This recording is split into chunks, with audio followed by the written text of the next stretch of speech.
Welcome to the Fishbowl Radio, everybody. My name is Chief here, and with me today is Juicy. We are going to be talking about Louisiana Raging Cajuns taking on Southern Miss tomorrow night. We're going to preview that matchup here on the Fishbowl Radio.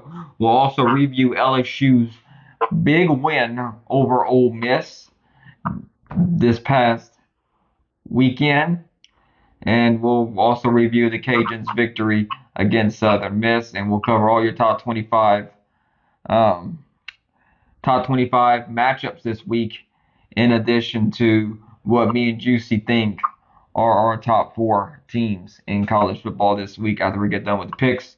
So, without further ado, let me introduce y'all to my co-host, Juicy. How you doing today, Juicy? Oh, I'm good, man. How's everything?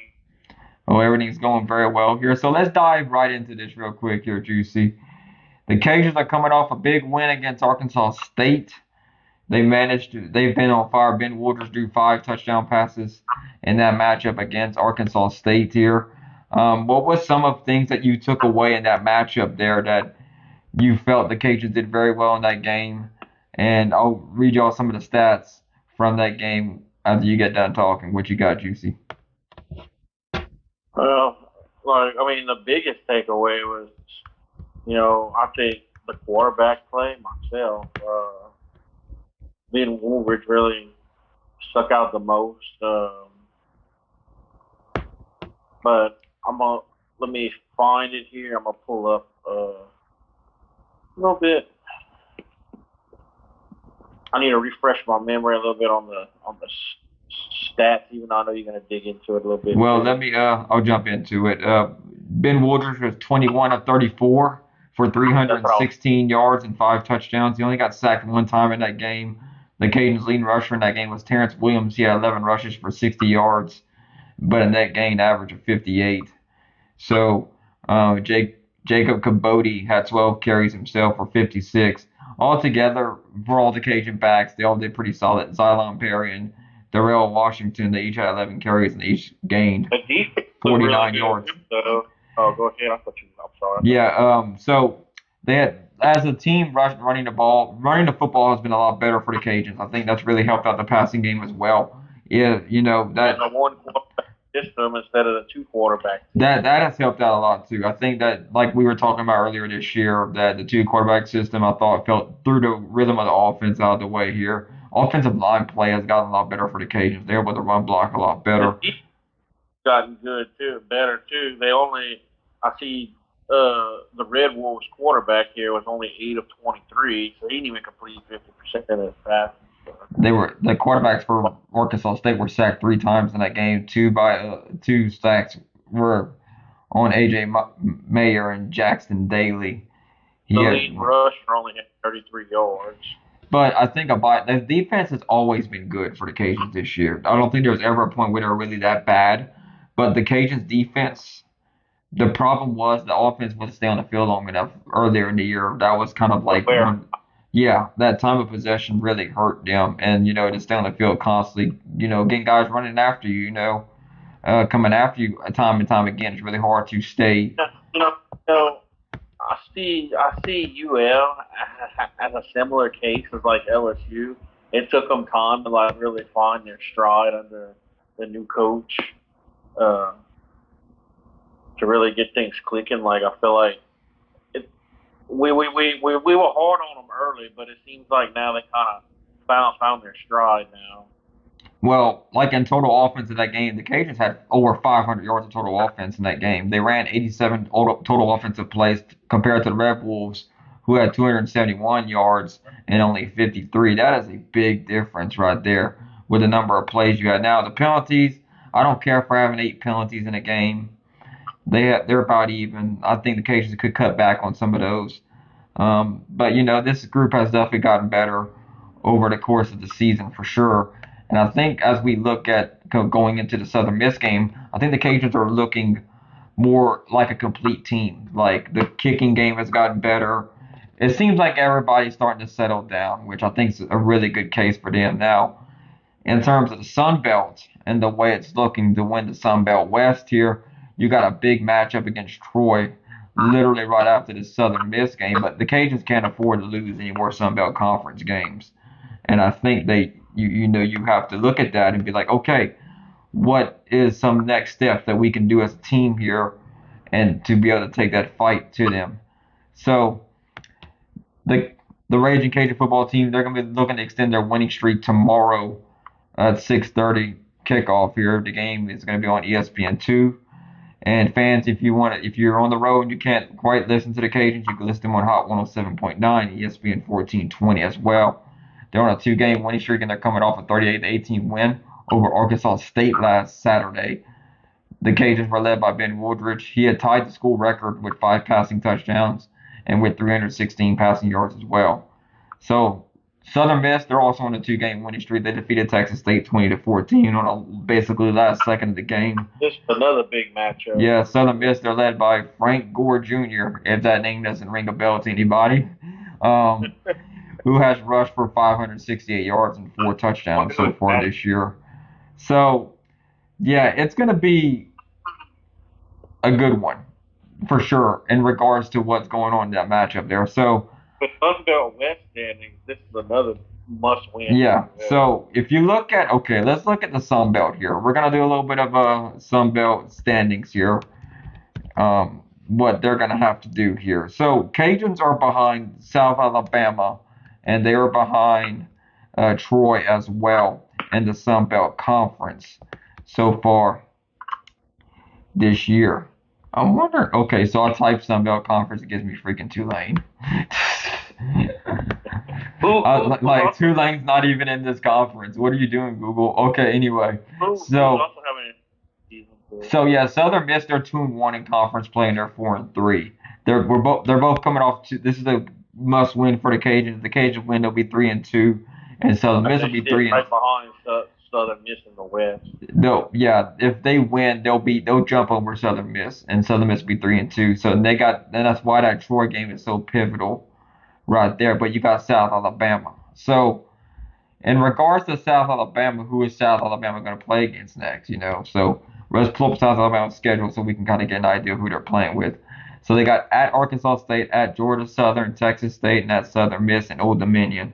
That Old Dominion and that Georgia Southern game is not win. It's not like they're gonna like absolute wins against them. So I think if South Alabama played the Cajuns again this year, they would lose. I would say that right here on the Switchboard Radio. I think if they played again right now, they would lose. Like, I think the Cajuns are playing a lot better football because they only beat them by 3 points in Lafayette whenever the offense was stagnant and not generating that much points. And I think it was just a mixing of the quarterback situation and among other issues like the offensive line. If they played right now, I think the Cajuns are a better football team. I'll have to agree with that. Yeah, so and they only beat ULM by 6 points in Mobile. They lost by 4 against Troy. ULM, though, yeah, they're not doing that well at all this year. I think the Cajuns beat ULM too. I think like if that's one that I don't know, that one still hurts talking about today. Yeah, but it hurts. We're literally their only win, huh?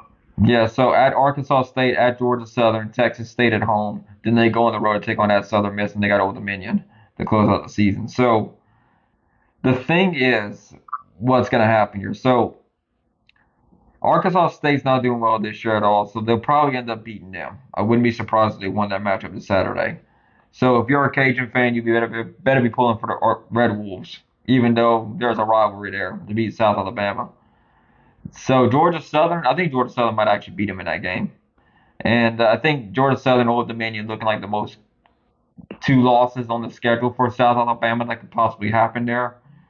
Texas State's not good. At Southern Miss, they're not really showing me enough. They could potentially win. They're kind of like a Jekyll and Hyde kind of thing going on with Southern Miss, but I don't know. I think it's going to depend on what happens with those games here. But let's look at the history of Southern Miss versus the Cajuns here. Last time these two teams played against each other was in the 2016 New Orleans Bowl.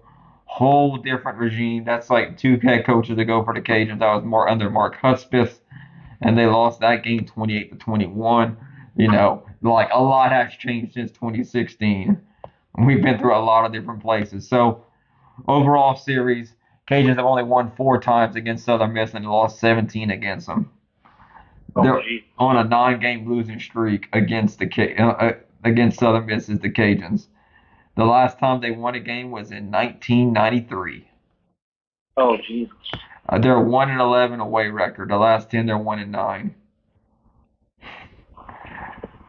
1993. What it was in Lafayette the last time. October 2nd, 1993. Cajun won 13-7. Was the last time the Cajuns beat Southern Miss. They were FCS schools, I believe. No, they were in. I think they were in FBS at the time because no, well, they were independent in 1995 or 96. It was one of those 2 years. But anyway, you look at what happened there. I mean, but before that, they had played almost like '08 was the last time they had played each other. Before that New Orleans Bowl, and they won 51-21. So Southern Miss did. So um, I think things are going to be different this time. I think Ben Woodruff has earned that starting spot. He deserves to be the starter for the Cajuns. Even though Chandler Fields is healthy enough to play in this game, I doubt they do a two quarterback system. That would be insane in the membrane if they did something like that. That is ridiculous if they went back to that. It says that he's to be fired after the game. That would be ridiculous because like you could look at this and be like, all right, what happened here? You've had a long enough sample size, and that's it. Do I believe Chandler deserved to just start? I always said if you have two quarterbacks, you don't have none. No one else has said that. No other podcast has said that. None. Like no one even addressed that. That was a bad decision, and that's why they have How 3 losses long on is the a season. roll with the two quarterbacks for? Honestly, Juicy, I think if the Cajuns never went with two quarterbacks, they'd be undefeated right now. For how long was Dez going to roll with the two quarterbacks? I mean, he never really quite said. I mean, it's a lot of coach talk. They'll say stuff, and it's just coach talk. It's just like, yeah, our team's doing very well. That like, okay, whatever. But I think if the Cajuns never really went with a two quarterback system, they would be an undefeated football team right now, running into this game right now. I mean, I don't think Rice was a better football team than the Cajuns. I mean, they wasn't that good, honestly. Definitely not better than you will. So, but let's get down to pick this game. I think the Cajuns win tomorrow night on the road. Who you got, Juicy? You know, I'm gonna go with you. I think I'm gonna go with the Cajuns in this game. Okay. All right. Now let's talk about LSU and their big win over Ole Miss. So there was a lot of controversy with LSU storming the field. Well, oh, LSU's not a Let 'em do blue. it. Let them do it. I mean, I thought it was a big win. It was a win over a top 10 team in the country, and you're unranked. Let them storm the field. It's a big win. It's the first year, a big win of the Brian Kelly era. You know, uh, I get it. I understand. And then LSU's got to play Alabama as their next game, but LSU's entering a Oh, bye this week. comes game now. Who's the head coach of Alabama again? Who's that guy? But in all serious though, LSU and Alabama, they're definitely vulnerable this year. I mean Tennessee proved that. Tennessee proved that. Texas proved that. LSU could very well beat Alabama in Baton Rouge. I would not rule that out at all in that game there. I Now, wouldn't have said that about a month ago, though. yeah, yeah, like how funny things have turned here. Jaden Daniels looks like a whole different quarterback here. If you would have told me after the first 3 games that Jaden Daniels, but I think we had dissected this issue a good bit here with him not maybe not trusting his offensive line, maybe not trusting the system, but then as the game goes along, he's starting to realize like, hey, we can do this, this, and this with this kind of offensive setup here. And he looked like he's really breaking down film. He's starting to understand the film better and really become a leader for this offense. What you think, Juicy? I have to agree. You hit everything on the head. I mean, he looks like he's actually going through all his progressions from what it seems and from what I read and from what you hear. And I mean, he's not. he's not so quick to hurry up and take off with his legs. So he still takes off running, but only when he's more of an accessory now instead of a necessity. So I mean, I think he's all around. I think he's just. I mean, there's nothing else to say. I mean, except he looks like a actual quarterback. Some people are even saying that he might end up being a dark horse for the Heisman race if he keeps playing at the level he's playing. I think that bridge has kind of sailed there. I don't think he's a dark horse for the Heisman. I think, I honestly, if you want me to pick a Heisman contenders right now, like I think the guy that's going to win it, I think Tennessee's quarterback Hendon Hooker is going to win the Heisman this year. I think he's. I mean, you talk about blow up out of nowhere. I mean, well, Tennessee wasn't looked like they were right on the cusp, but they wasn't quite there yet. Well, they've gotten to that point with their wins so far this year. It'll be really tough for anybody, I think, to beat Tennessee right now the way they're playing. Oh, I didn't think he was gonna win it. I just said it could be contender in the race. All right. Obviously, I think Hooker has the best shot to win. So LSU was down by 17 points at one point in the game. It was so they were able to win, get bowl eligibility 6-2, and they moved into the lead in the SEC West Division at 4-1. Ole Miss fell to 7-1 and 3-1 in conference They play. surpassed everybody's expectations already. Yeah, so Alabama is like if that's a must win for the Cajun. I mean, not the Tigers. Um, that's a must win for LSU because if they can win that game, monumental win. They'll pull the whole win. Yeah, they'll take the West for sure at that point. Literally, LSU could be a one-loss team right now and probably be in the playoff conversation if they're literally a blocked extra point away. I still, honestly though, well, that's just how. Do you really think it'd be out the real possibility though if LSU wins out, they beat Alabama or they win out, they go to SEC championship game and they win there too. Do you really think the playoff committee would still keep them out with wins against Alabama like Ole Miss last week, Alabama, and then a number one ranked Georgia or number two ranked Tennessee team? Do you really think that I think it's going the to depend. playoff committee would keep them out? I think it's going to depend on one or two things here. Okay, so all right, Georgia. You brought up Georgia. If Tennessee goes in there and beats Georgia, Georgia's only got one loss. Okay, is there a okay? Let's say if LSU wins out. Okay, let's say if they go through this schedule and they completely just win every single game. You know, they'll end up the season um, with wins against Ole Miss, Alabama, Arkansas, UAB, and Texas A&M. So they'll win in their last four games. Okay, LSU's 10-2. They're entering the SEC championship game. Let's say Tennessee or Georgia wins out. Okay, Tennessee would only have one loss at this point. At that point, okay, Georgia would only have one loss at that point. One of those two teams is only gonna have one loss if they all win out. Could there be three SEC teams in that Final Four? I mean, if somebody Paul Feinbaum said it's possible. Yeah, I mean that it'd be really tough. We haven't even talked about would have two losses. Would they? I don't think there'll be four SEC teams in there. I really don't think there would be. Um, Tennessee and Georgia. It's kind of one of those things. It's like And I don't think it would be impossible for LSU if they would win out. I don't think I don't see them going three deep though. But that's just me.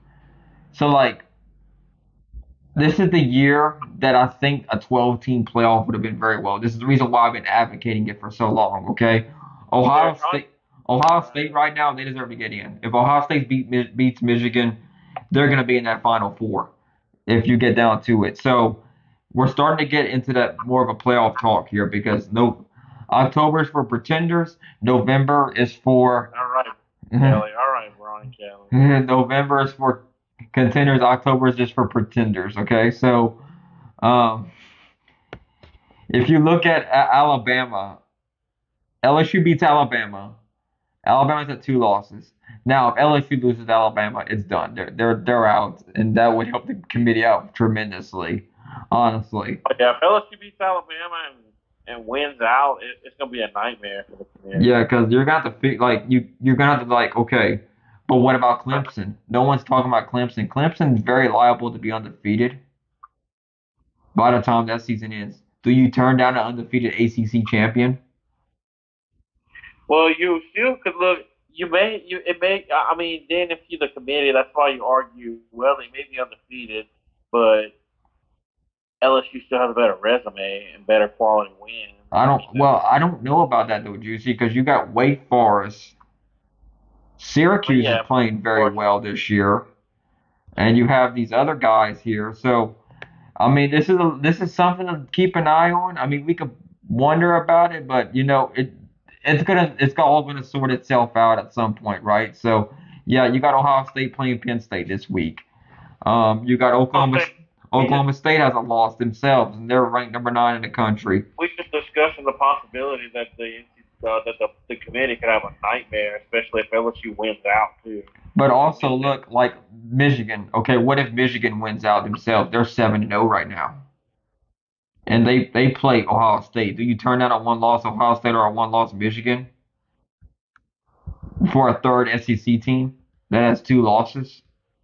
Because I mean, if LSU wins out, let's see, that would be two top 10, maybe two top 5 wins with Alabama and in the SEC championship game. I just don't. That would really bolster LSU up there. Though. I just don't see a 3 team out of 4 SEC playoff like that. You would never hear the end of SEC bias if you would actually do something like that. You would say, "Oh, it's biased against the SEC." All I have to say is I'm glad I'm not on the committee. 'Cause if that scenario happens, that's a nightmare. Like I would just try to avoid it as much as I possibly could. I would rather put Georgia and Tennessee play each other again than have a 2 loss LSU team in there with being SEC champion. But then again, it's going to depend on how they weigh all that stuff because they're not really clear on how they weigh a conference championship over a 1 loss record. Okay, so they might put LSU in there over like let's say if Tennessee beats Georgia next week. Okay, like let's say they're both undefeated entering that game and Georgia loses. They might put LSU over Georgia because LSU won their conference, Georgia didn't. That'd be kind of one of their things too. And the LSU won their division, Georgia didn't. That's 2 things against Georgia right there, just to get there. So That would like be a nightmare, like you said. I don't see them having 3 SEC teams in there. I just think it'd be the bias bell would ring and it would just be way too much for that committee to even deal with. I just don't. I would not do it if I was a committee member. I would definitely put 2 SEC teams in there like they've done in the past before. Pushing it to 3, you're really stretching it real bad right there because I think you have Clemson sitting there undefeated, Ohio State maybe a 1 loss Michigan sitting right there if they win out. Like you Um, said, this is why they need it expanded, preferably well to 12 teams, which they are, but not yeah, just. yeah, that's why they are doing it, and you have it's just a lot. Now, if It's it was just 12-team playoff, I think LSU would have a really good chance of oh getting yeah, I in. think 12 team they went out, they're definitely getting in. They might even get in with 3 losses. Yeah, you might see that with this Yeah, 12-team playoff, you're gonna have some teams with probably 3 losses probably get in there because I mean, which is which is all right to me because it's whoever's the best team at the time. like It's not. TCU themselves, they went out, they're undefeated right now. We'll see what happens regardless, but we'll break down Alabama and LSU next week. So but basketball season is about to tip off for the Cajuns and the Tigers. The Tigers are about 11 to 14 days between women and men, depending on which one you're talking about. Next week, the Cajuns women's basketball play an exhibition match. Um, let's talk about that, Juicy. Let's bring up the Cajuns men's basketball team here real quick here. It's we got 11 days till they tip off here. against Centenary College at the Cajun Dome. They play November 7th on a Monday at 7 o'clock.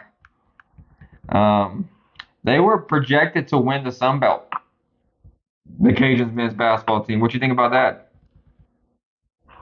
I mean, I was a little bit surprised by that actually, but I noticed they were, and I mean, hey, maybe they know something that I don't. I wouldn't expect them to win the conference for sure, but I mean, I think this season here for Bob Marlin, I think he under the I thought last year that if he didn't make a deep run that conference tournament, they were going to get rid of him because you looked at the last 4 years of results, like you should be, but they made it to the championship game that year. So um in the Sun Belt Conference tournament, which was a good run for them, and that really showed that the Cajuns were that team, right? They were playing very well during the tournament. They ended up losing in the finals. But I think that might have efficiently saved Bob Marlin's job because the basketball program been stagnant up to that point there and not really gaining too much there. So, but we'll see what happens when they tip off here. Jordan Brown was named Player of the Year by the Sun Belt Conference tournament, Sun Belt Conference media preseason Sun Belt Player of the Year. So, I mean, the Cajuns look like they're going to be pretty good this year according to preseason expectations here. But like, we'll have to see once they hit the floor before we make a big deal about it, like I like to say. Now,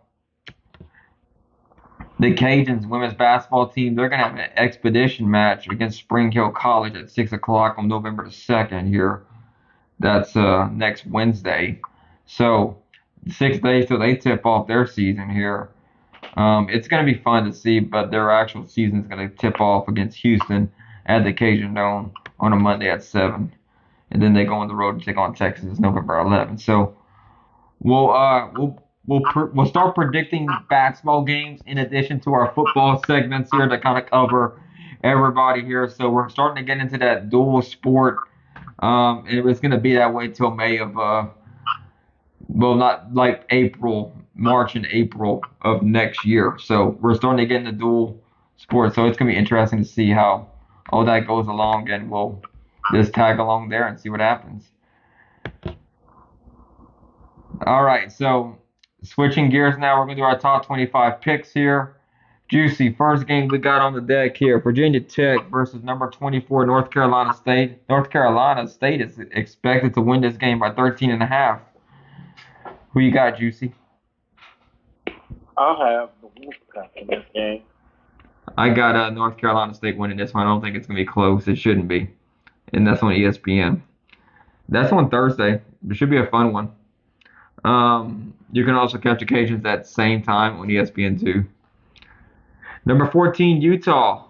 5-2, taking on Washington State. They're 4-3. 7-point favorites is Utah. Juicy, who you riding with? I got Utah in this game. I have Utah winning it as well. I think they'll end up beating Washington State with their smash mouth style of football. Notre Dame, 4-3. Number 16 is Syracuse. 6-1. Syracuse has been very good this year so far. Syracuse 2.5 point favorites. I think Syracuse actually beats Notre Dame. I don't think Notre Dame may have made the best coaching hire so far. I mean, LSU fans have been letting the Notre Dame faithful have it with them trying to attack LSU. Like they bringing up them old tweets from the Florida State game with Brian Kelly and everything, and they've been lighting them up on Twitter. So LSU's a light year ahead of that game now, but I like Syracuse in this game as well. I think they're going to win by more than. I think they're going to more than cover the spread there. number 7, TCU, 7-0, undefeated, taking on West Virginia, 3-4 on ESPN. Who you got, Juicy? I got TCU in this one. I'm agree with you there. I think TCU takes care of business against the Mountaineers of West Virginia. Number 2, Ohio State, taking on number 13, Penn State. This being 6-1, Ohio State 7-0. Give me the Buckeyes. I think they take care of business. 15.5 point favorites. I like the Buckeyes in this one as well. Okay, number 9, Oklahoma State taking on number 22, Kansas State here. Give me the Cowboys. I think they'll take care of Kansas State, even though Kansas State is favored by 1.5. Oh man, you know what? Yeah, I'm gonna go with Oklahoma State. Number 17, Illinois versus Nebraska. They're 3-4. Illinois 6-1. You know, Illinois has been on terror this year. Give it a fight in the Illini. Who you got, I Juicy? got I got Illinois in this one. Number 8, Oregon taking on Cal. I have Oregon winning. Who you got? I got Oregon as well. The world's largest outdoor cocktail party. Florida versus number 1, Georgia. Georgia's favored by 22.5 points. I got the Bulldogs taking care of this one. Who you got, Juicy? Give me Uga. Ooga, the Bulldog. Number 10, Wake Forest versus Louisville. I got Wake Forest winning this one, Juicy. Who you got? I sure will as well say Wake Forest wins this game.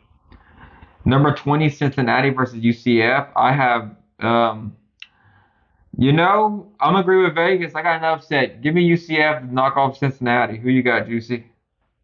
Oh, you just read my mind this week, buddy. I have UCF winning this one as well for that. UCF been playing very well this year. Upset. Yeah. Missouri taking on number 25, South Carolina. Give me South Carolina in this one. Who you got, Juicy? I like South Carolina in this one too. They actually look kind of good right now. They're playing better for sure during this part of the season. Took a while for them to get going. Now, here's one weird thing here on. I'm looking at Yahoo Sports and they have 2 teams ranked top 10 at number 10 spot. So, USC taking on Arizona. I got the Trojans regardless winning this game. I have the Trojans as well. Number 19, Kentucky taking on number 3, Tennessee. Give me the Vols, man. I'm gonna take the Vols as well in this one.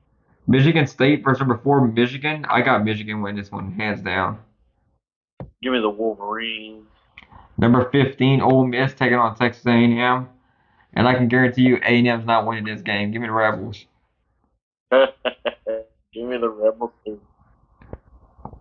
2 points. I think it's gonna be more than that. Sorry.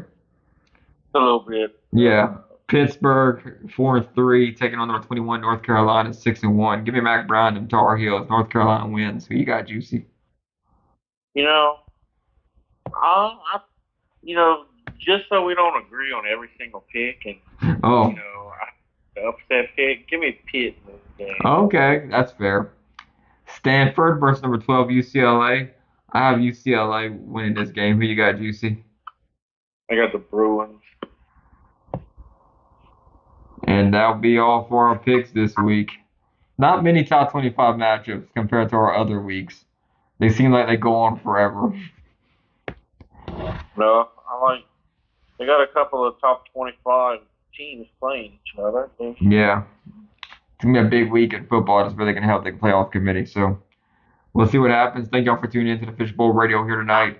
We're going to do our top 4 teams that we think is going to make the playoffs this week. That may change week after week. Juicy, you got a top 4 right now. Who you going with? My top 4 right now, as of 7 games in, I have Georgia, Ohio State, Tennessee, and last but not least, I'll have TCU, actually. Oh, okay. Interesting. I'm surprised you went with TCU there. I was debating on it. I was like, yeah, TCU with TCU.